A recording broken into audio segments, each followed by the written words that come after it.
Assalamualaikum warahmatullahi wabarakatuh.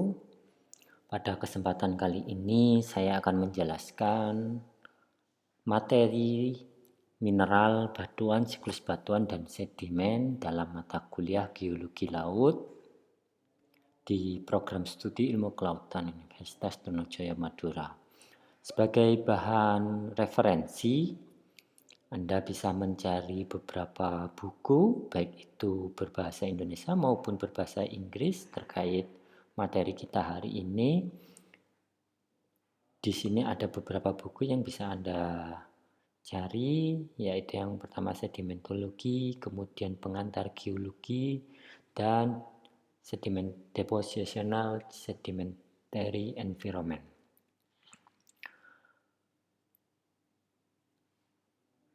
Kemudian sebagai pengantar yaitu terkait geologi laut, kita perlu mempelajari terkait skala waktu dan waktu di dalam geologi itu sendiri. Nah, geologi waktu yang digunakan dalam geologi ini menggambarkan bahwasannya yang pertama proses-proses alam yang saat ini terjadi ini disebabkan oleh perubahan pada permukaan bumi yang terjadi dalam rentang waktu yang lama dari mulai awal terbentuknya bumi hingga sekarang. Dan tentu saja oleh karena itu poin 2, proses-proses yang terjadi memang sangat lambat.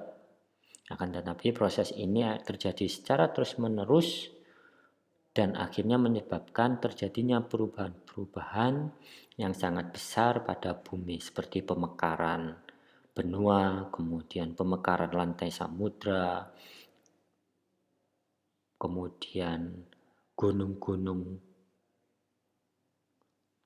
di dasar laut maupun di daratan. Ini semua juga terjadi dalam skala waktu geologi.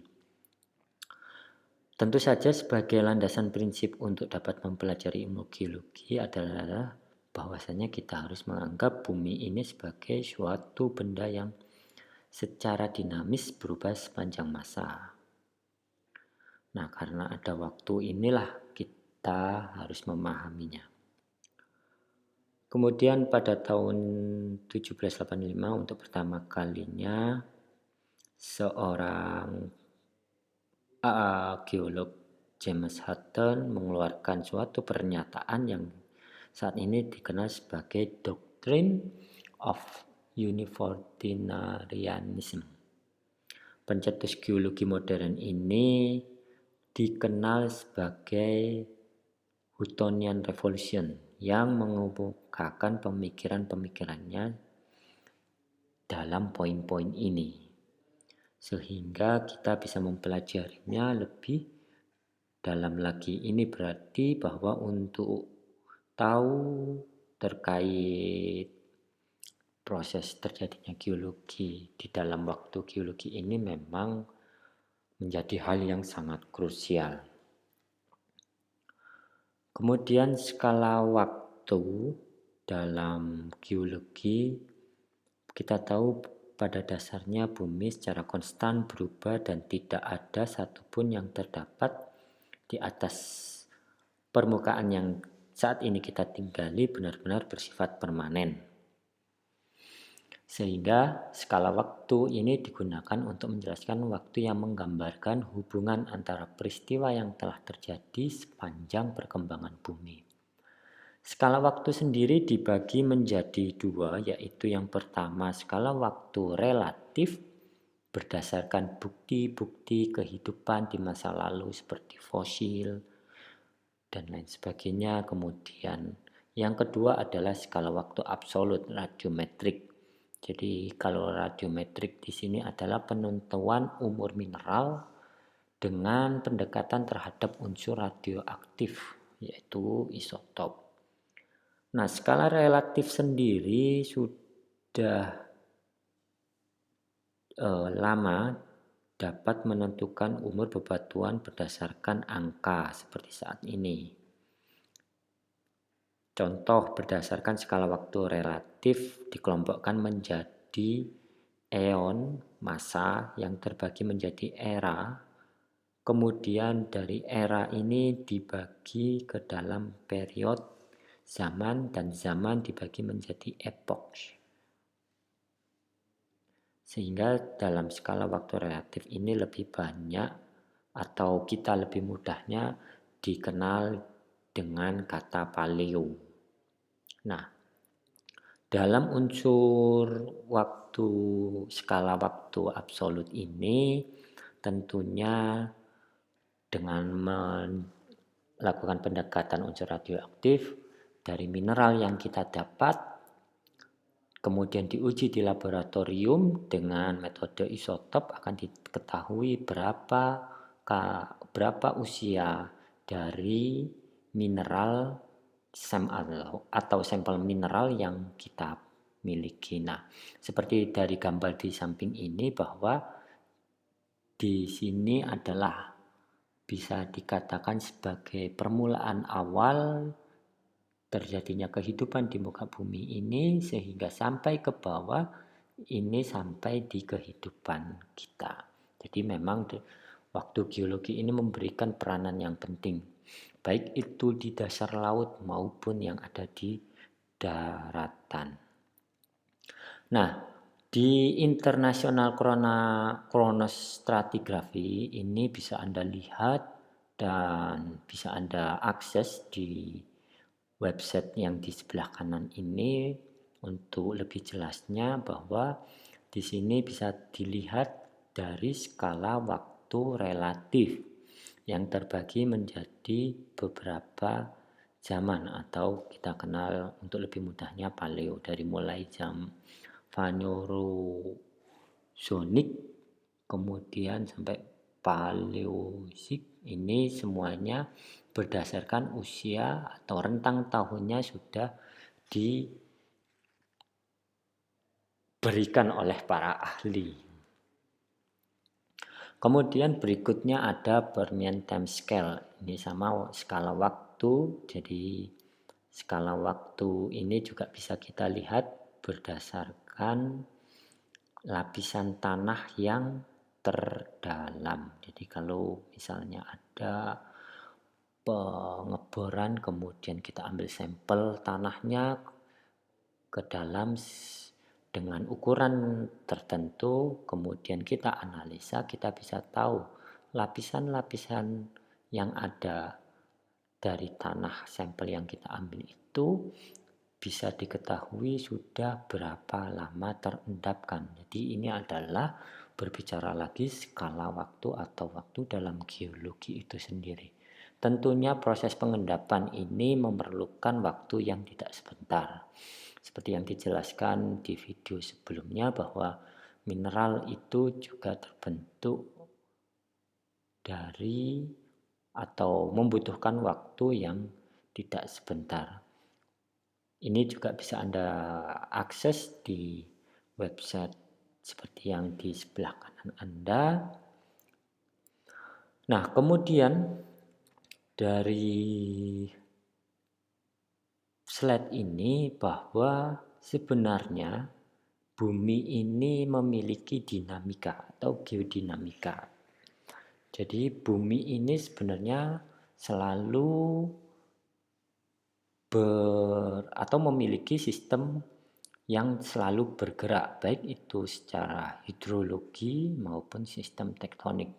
Sistem hidrologi bisa Anda pahami sebagai contoh adalah dari terjadinya hujan, yang hujan baik itu hujan es ataupun hujan air yang kemudian nanti juga akan bermuara ke laut dan proses ini terus menerus dari puluhan juta tahun yang lalu akan sama prosesnya. Tentu saja jika ada perubahan adalah intensitas hujan yang setiap tahun berubah atau tidak menentu karena adanya Misalnya contohnya pemanasan global, kemudian aktivitas manusia yang tinggi yang menyebabkan siklus ini atau sistem ini menjadi berubah. Nah, kemudian yaitu dinamika bumi yang berikutnya adalah sistem tektonik. Nah, sistem tektonik ini mempengaruhi dua hal, yaitu yang pertama siklus batuan dan batuan. Batuan sendiri merupakan benda padat bentukan alam yang merupakan agregasi dari mineral.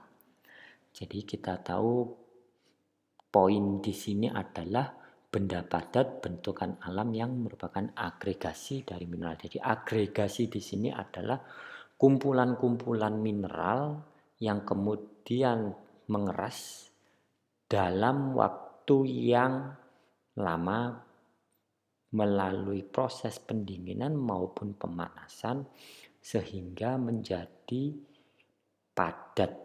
Nah, mineral-mineral inilah yang kita sebut dengan batu. Nah, untuk jadi batu dan sistem tektonik yang masuk di dalam siklus batuan ini bisa dilihat pada gambar di slide ini bahwa ada magma. Ini adalah lapisan magma yang paling dalam dari mantel atau inti bumi. Kemudian magma ini terdorong ke atas, bisa menjadi gunung berapi, dan juga bisa mendorong batuan-batuan ke atas karena ada pergerakan dari bumi, dan juga dari magma ini sebenarnya juga menjadi mineral baru ketika misalnya masuk ke dalam lautan. Nah, lapisan-lapisan yang ada di permukaan bumi ini tentunya juga bergerak, mengalami pergerakan karena magma di bawah lapisan paling bawah ini memiliki suhu yang sangat tinggi sehingga batuan-batuan yang ada di atasnya akan meleleh dan kemudian pada proses berikutnya menjadi kristal.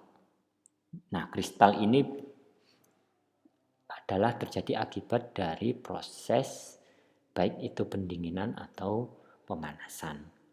Nah, kemudian batuan keras ini yang kita tinggali saat ini di atas, dan juga dari batuan yang di atas ini tentunya akan terjadi proses pelapukan dan erosi. Nah, pelapukan ini bisa secara kimia, fisika maupun biologi yang bertransport ataupun terdeposit di daerah pesisir ataupun di dasar samudra. Nah, proses di dasar samudra ini, sedimen-sedimen yang masuk ke dasar samudra akan terus terproses hingga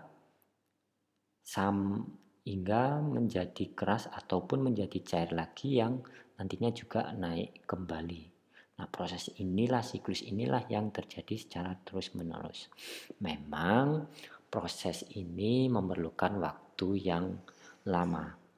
Nah, kita bisa lihat di proses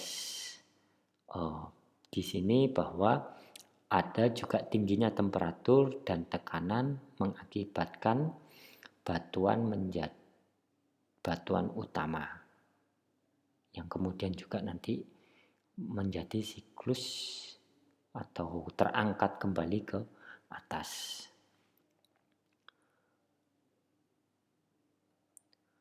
Kemudian untuk poin berikutnya adalah sedimen. Jadi setelah kita mengetahui sejenak terkait mineral di video saya sebelumnya, kemudian batuan dan siklus batuan, tentunya juga sedimen ini memberikan peranan pentingnya. Karena sedimen sendiri merupakan bahan utama pembentuk topografi dan batimetri di pesisir dan lautan. Topografi baik itu topografi di darat dan pesisir, dan juga batimetri di daerah laut. Nah, partikel hasil dari pelapukan sedimen di sini merupakan partikel hasil dari pelapukan batuan, baik itu berupa material biologi, endapan kimia, debu, material sisa tumbuhan, dan daun. Jadi memang kita tahu bahwa material dan juga mineral ini terdiri dari komponen-komponen yang bisa berasal dari proses biologi, fisika, maupun kimia. Nah, kemudian endapan sedimen ini merupakan material padat terakumulasi di permukaan bumi atau dekat permukaan bumi pada kondisi tekanan dan temperatur yang rendah. Nah, bisa kita lihat di gambar di bawah ini, memang yang akan menjadi menarik tentunya adalah terkait berapa lama sedimen atau endapan paling bawah ini. Nah, dari contoh ini sebenarnya bisa juga kita ketahui bahwa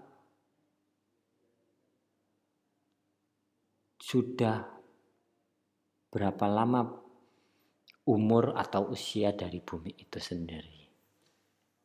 Nah, ini adalah contoh-contoh endapan sedimen yang mengalami pengerasan baik maupun akibat tekanan yang tinggi sehingga menjadi padat dan menjadi batuan. Jadi kalau sedimen sendiri adalah memang butiran yang sangat halus dan bisa di situ berupa material biologi ataupun kimia. Kemudian pengelompokan sedimen berdasarkan asalnya. Pada poin ini kita akan bahas di video selanjutnya, yaitu terkait pengelompokan sedimen berdasarkan asalnya. Apa saja itu, kemudian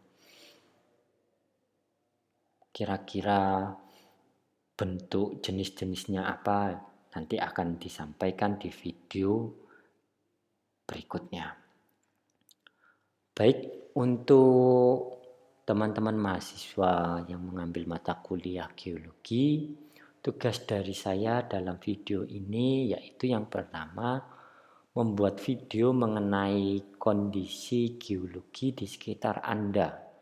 Jadi Anda tinggal di pesisir, Anda videokan kondisi geologinya seperti apa, perkenalkan daerah Anda. Ini adalah kesempatan Anda memperkenalkan daerah Anda. Baik itu di pegunungan ataupun pesisir, dipersilahkan menggunakan alat apapun, dipersilahkan. Yang terpenting Anda menceritakan. Nah, untuk judulnya, jangan lupa videonya diupload di YouTube, Tugas Geologi Laut, kemudian dalam kurung nama Anda, kemudian NIM, dan deskripsinya adalah Anda menceritakan secara singkat kondisi dari lokasi pengambilan video. Adakah proses-proses secara geologi yang bisa Anda temukan? Misalnya, sebagai contoh, daerah pesisir mungkin memiliki kekhasannya sendiri atau pasirnya putih atau memang pasirnya daerah itu mengalami erosi ataupun sedimentasi. Anda boleh mengimprovisasi video Anda. Kemudian tentunya ini dihubungkan dengan mata kuliah geologi laut atau geologi. Waktu jangan lupa dituliskan tanggal, bulan, dan tahun di deskripsi, dan tagar, tanda pagar, IKL/UTM, dan tagar Giula_2020. Batas pengumpulan di YouTube adalah 29 Oktober 2020 pukul 23.00 waktu Indonesia Barat. Untuk Pemaparan materi dari saya cukupkan sekian. Jika ada pertanyaan boleh melalui kolom komentar, silahkan. Kemudian jika ada informasi terkait tugas yang belum paham, boleh menghubungi saya secara langsung. Saya akhiri, terima kasih, mohon maaf atas kurang lebihnya. Selamat pagi dan